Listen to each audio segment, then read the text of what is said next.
You're twice as sure with two great names, Frigidaire and General Motors.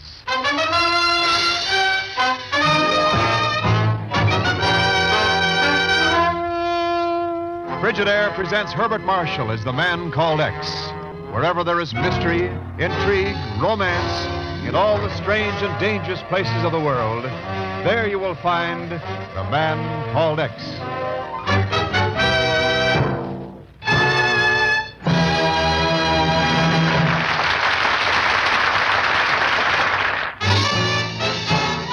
More Frigidaires serve in more American homes than any other refrigerator.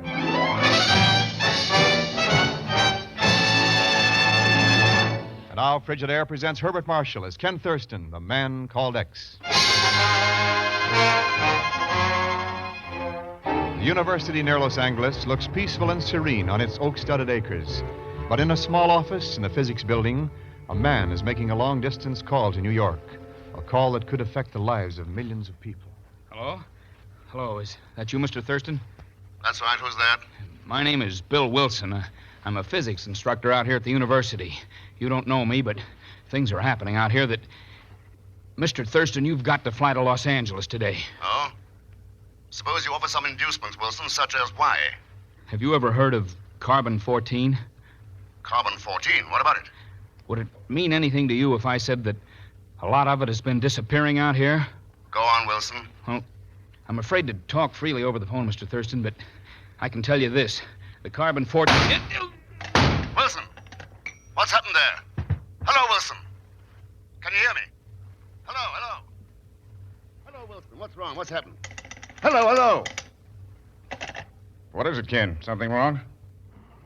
Chief, what do you know about carbon-14? Carbon-14? Well, let's see. A radioactive isotope that... Yeah, that's right. One of the common elements they've been treating with active uranium. Sure. Been using them as tracers, haven't they, to determine the cause of certain diseases? Chief, they might hold the clue to curing cancer, tuberculosis, any number of bacteriological diseases. Well, no wonder they're called miracle workers of science. Yeah. We've only been able to make them for a year or so, and so far their use has been limited to this country. Uh-huh. So even small amounts of that stuff could be worth a fortune if sold underground most anywhere in the world. Sure, but what's all this got to do with that phone call? I don't know yet. But from what that guy said before we were disconnected, maybe I better go to the West Coast and find out. Now, wait a minute. You can't go chasing cross-country on the strength of an unfinished phone call from a man you don't even know. Nothing but a wild goose chase. Chief, when you chase wild geese, the geese usually get shot, not the hunters. I'm flying out to L.A.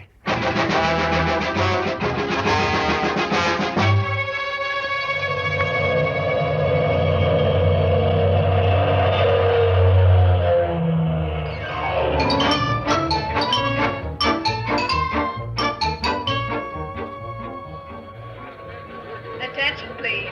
Passengers arriving on Flight 7 from New York may claim their baggage just off the terminal entrance. Passengers from New York, Flight 7 I beg your pardon, sir. My cigarette. Could you be kind enough to furnish me with a light? Light? Sure. Yeah, here you are. Thank you, sir. Thank you. Here. No, that's okay. You can keep them. Excuse me. I noticed, sir, that you just arrived here in Los Angeles on that flight from New York. You have been so kind. I'm lost without my tobacco. I thought perhaps I might reciprocate. Oh, forget it. If you'll excuse me. Perhaps you do not have transportation. This airport, you know, is quite some miles away from things. I have my car. Perhaps I could assist you. No, that won't be necessary. Thanks all the But same. I am driving out toward the university. The university? Yes. If by any chance you are going in that direction, we might have a very pleasant trip together. What makes you think I'm going in that direction? Why, nothing, sir. But if you are, it would cause me no inconvenience, I assure you. I would be more... From New York, Flight 7, report to the dispatcher's office at once, please. Yeah, thanks for your offer, but I'm making other arrangements. Maybe I'll see you around sometime. Yes. Yes, perhaps you shall, Mr. Thurston.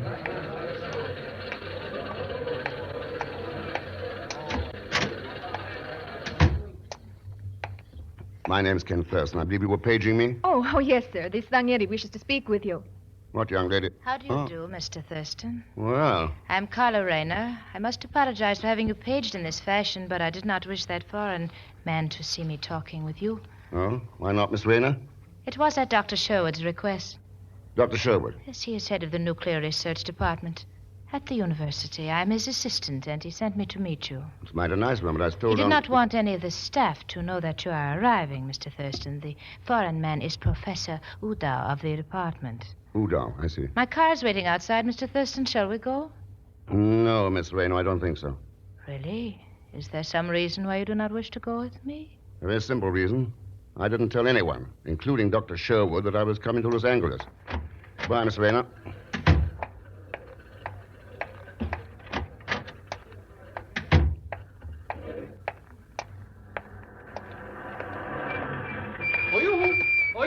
What? Oh, Paigon Zellschmidt. Hello, Mr. Thurston. Welcome to sunny California. Hop into my jalopsy and I'll take you right there. Take me right where, Paigon?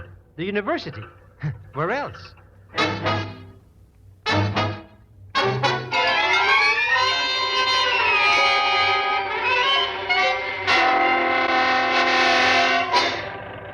See, Mr. Thurston, I was temporarily embarrassed for fun. No. Yes. And this Bill Wilson offered me a job getting acquainted with this Professor Udow. Udow. Why was Wilson interested in him, Paigon? He didn't tell me, only that I should really case the guy. You understand? How'd you make out? I didn't even get to third base. Now, who can understand that man? Such a terrible accent he's got. So I told Mr. Wilson to call you, and all I wanted is a small commission for getting you the job. Yeah. Thanks. How come you knew when I was arriving? Oh, that. I was keeping with Miss Brooks over the long-distance telephone. She told me about your reservations. Accidentally, of course. Oh, sure. And you told everyone in earshot. Paigon, I order... Look, Mr. Thurston. There's the nucleus building of the university. Must be something plenty important going on there, eh? Could be important enough to cure millions of people who are dying unnecessarily. Gee, Mr. X. Here, you better pull over and let that ambulance get past before it runs us down. Smart guy. Thinks just because he's got a tin whistle he can... Hey, look! He's going right to the nucleus building. Yeah. Someone must be hurt in there. Keep going. But I thought you said the stuff in there cured people. You can cure them, Paigon, or kill them. Step on it.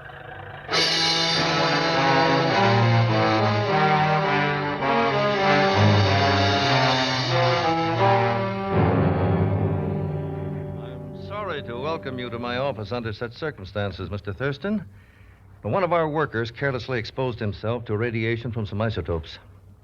Even a tiny speck of those radioactive elements can prove deadly, you know. So I understand, Dr. Sherwood. Bill Wilson was telling me about him. Bill Wilson? Then you knew him? Knew him? Sounds like he's dead.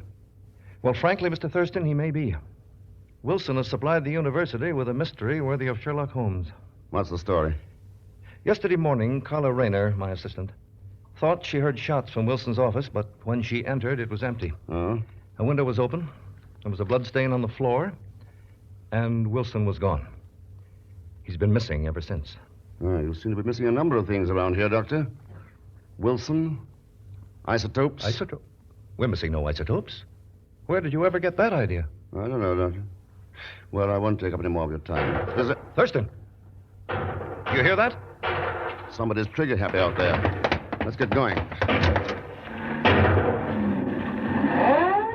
The ambulance. Well, look, Thurston, that's... Dr. Sherwood! Dr. Sherwood! What is it, Carla? What's happened out here? Those men in the ambulance. They were fakes. What's that? They have located the storeroom. They have taken the isotopes, hundreds of thousands of dollars worth. Good Lord. Well, looks like you have to change your story now, Doctor. Yes. And I'll have to change my story about Bill Wilson, too. Wilson? What do you mean? He isn't missing any longer, Thurston. He was driving that ambulance.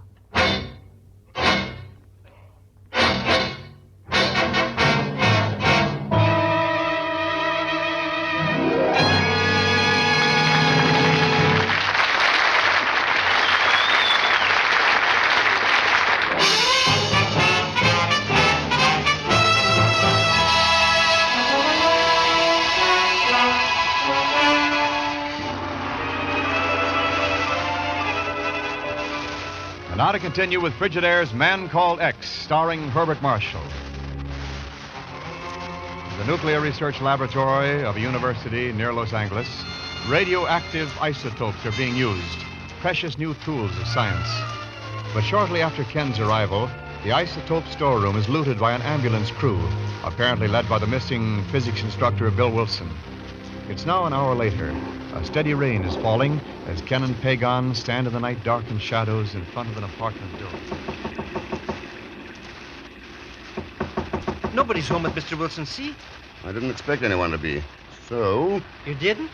Then why did we come here in the first place? to see what a dead man who drives an ambulance can tell us about missing isotopes. Huh? Hey, the door was open. Yeah. Go in. Look at this joint, Mr. Thurston. Boy, what a mess. Scrambled up like eggs, eh? Yeah. If there was anything to find here, somebody's beaten us to it. Yeah. Relax, you idiot. It's under the telephone. But who'd be calling us here? You just silly.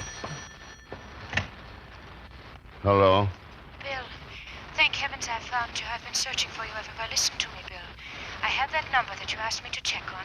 It is NC26X13. Have you got it? NC26X13. Yeah, I have it, Carla. Thanks. You are welcome, Mr. Thurston. Short conversation, eh, Mr. X? That was long enough, Paigon, for now. I'll continue it in person. You mean you're going to this Carla Reiner's house? What's that? You realize, of course, it's raining very hard at that. She lives way out in Coldwater Canyon. Yeah. Sure, so you need a car to get out there, and by a strange coincidence, because we drove it up here, my car's outside, so for a slight consideration, of course, I shall be very happy. Paigon, I wouldn't think of troubling you. There's a cab stand at the corner. Good night. But Mr. Thurston! How do you like that? After all he's done for me all these years, I get the brush up, huh? All right. Well, maybe he don't appreciate me, but there's other people. Yeah, I'll show him a couple of things or two. Hello? This is Fagan. Fagan Zelschmidt. Yeah. I got news for you. Mr. Thurston's on his way to Carla Reiner's house. That's right. Huh? Oh, don't worry about the thing. I'll stick to him like a bleach. For my usual consideration, of course.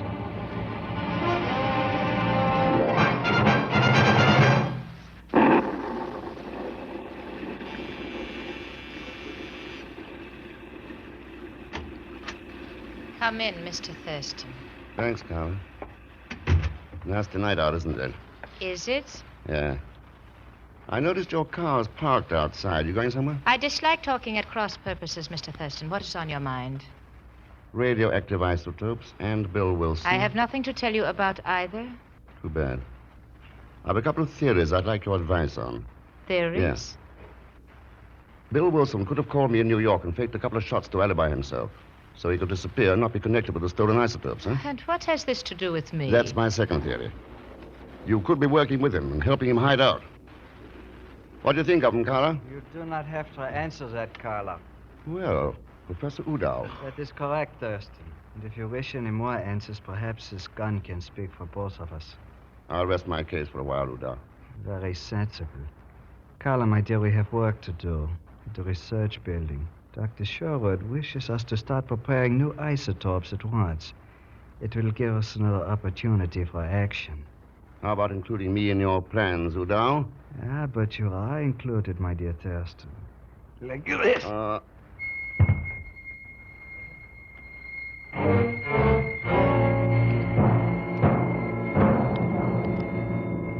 Wake up. Wake up, Mr. Thurston. Please wake up. Oh, it's all my fault. Mr. Thurston.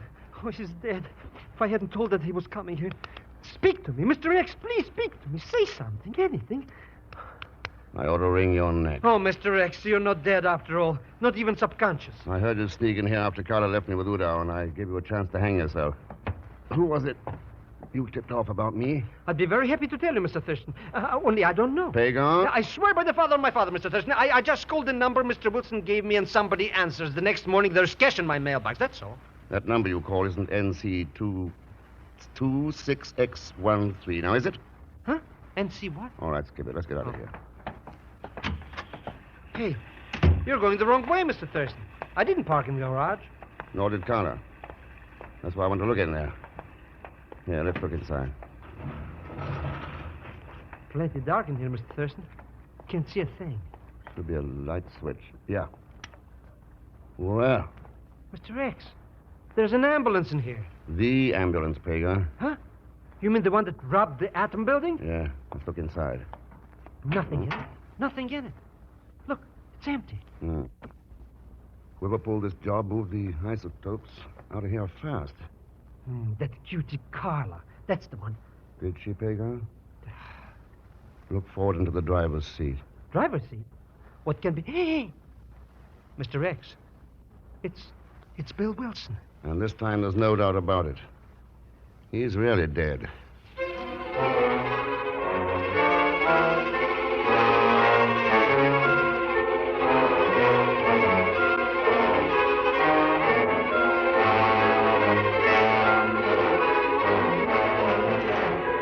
Attention, please. Flight 7 for Chicago and New York, making up on ramp C. Flight 7 on ramp Mr. C. Thurston, please, won't you tell me, what are we doing here at this airport in the middle of the night? Looking for a DC-3, Paigon. Huh? A twin-engine transport job. Huh? This one. What's the difference between that one and the other airplane? The number on the wing. The number on the... Hey, it's NC26X13.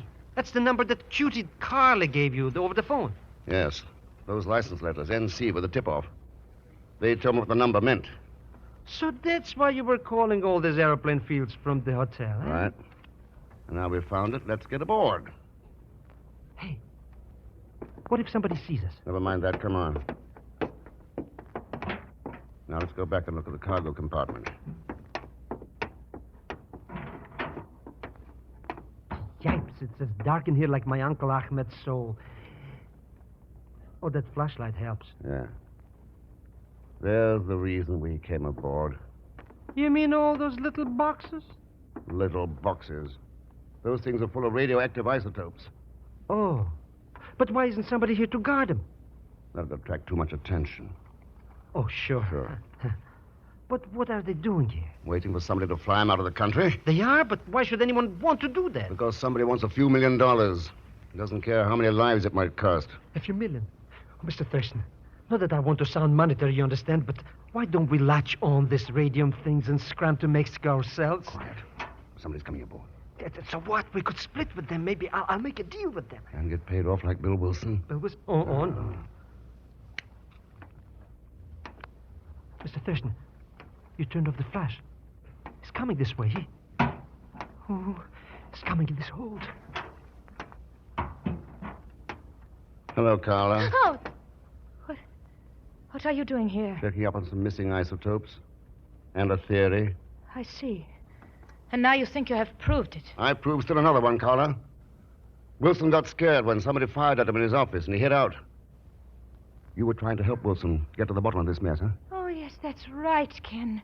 Only he didn't tell me any... But the person you suspected found Wilson's hideout before you did.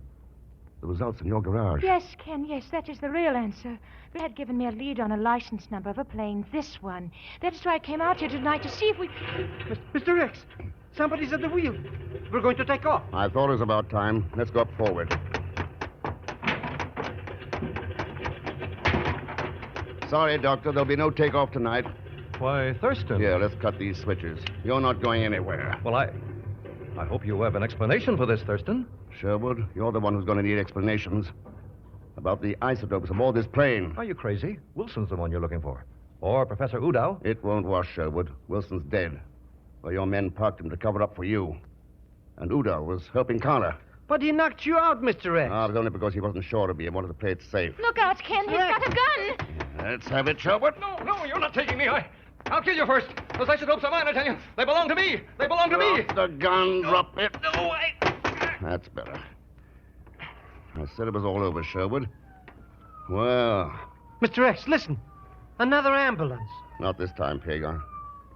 It's the police. Sherwood, you made a bum choice when you decided to use nuclear science for your own profit. Because there can't be a choice these days. Just like those isotopes, it's kill or cure. And believe me, there's something we'd all better remember. All of us.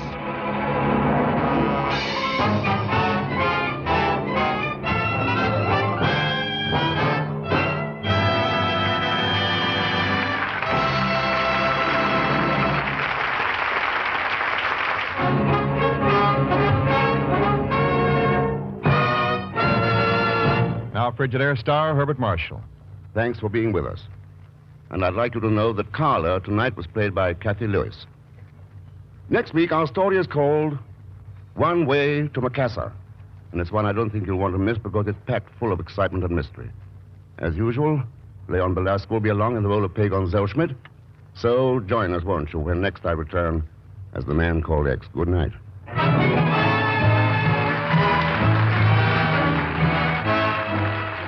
Frigidaire's Man Called X is directed by Jack Johnstone, with music composed and conducted by Johnny Green. Tonight's story was written by Sidney Marshall. So until next week, same time, same station, this is Wendell Niles speaking for Frigidaire, made only by General Motors. All characters and incidents used on this program are fictitious, and any resemblance to actual persons or incidents is purely coincidental. Remember, every Sunday night brings you two popular dramatic shows on CBS, The Man Called X and The Adventures of Sam Spade. Yes, for the best in entertainment, tune in and stay tuned in to CBS, the biggest show in town.